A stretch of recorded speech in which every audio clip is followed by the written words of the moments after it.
అందరికీ జై శ్రీరామ్. ఒక హిందూ గ్రూప్లో వచ్చిన వాయిస్ రికార్డింగ్ని ఒకసారి వినండి. నాకు భగవంతుడు ఏసయ్యే, నా తండ్రి తల్లి ఆయనే. మీ ఏసయ్య గొర్రెలవే. మీ ఏరటోళ్ళని పూజించము, ఏరటోళ్ళని మేము ఎత్తించాము. దేవుళ్ళు హిందువులు రావాలంటే చాలా కష్టం. మేము రాము, మేము రాలేము. కానీ హిందువులనే క్రైస్తవులు మార్పిస్తాం. హిందువులని క్రైస్తవులనే మార్పిస్తాం. విన్నారు కదా, మన ఈ పూలరంగడు మాట్లాడుతున్న మాటలు. హిందువులని క్రైస్తవులుగా మార్పిస్తాడట, క్రైస్తవులైతే హిందువుల్లోకి రారట. ఈయన స్టేట్మెంట్. నువ్వు హిందువులని క్రైస్తవులుగా మార్పిద్దువులే కానీ ముందు సక్రమంగా ఇంటికెళ్ళు నాయన. తాగి బండి తోలుతున్నట్టున్నావు.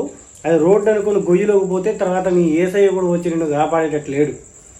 ఇక ఈయన మాట్లాడిన మాటలకే ఆ గ్రూప్లో ఉన్న వాళ్ళందరూ బరాబర్ కౌంటర్లు ఇచ్చారు. అది రేపు వీడియోలో అప్లోడ్ చేస్తా, చూస్తూ ఉండండి. జై శ్రీరామ్.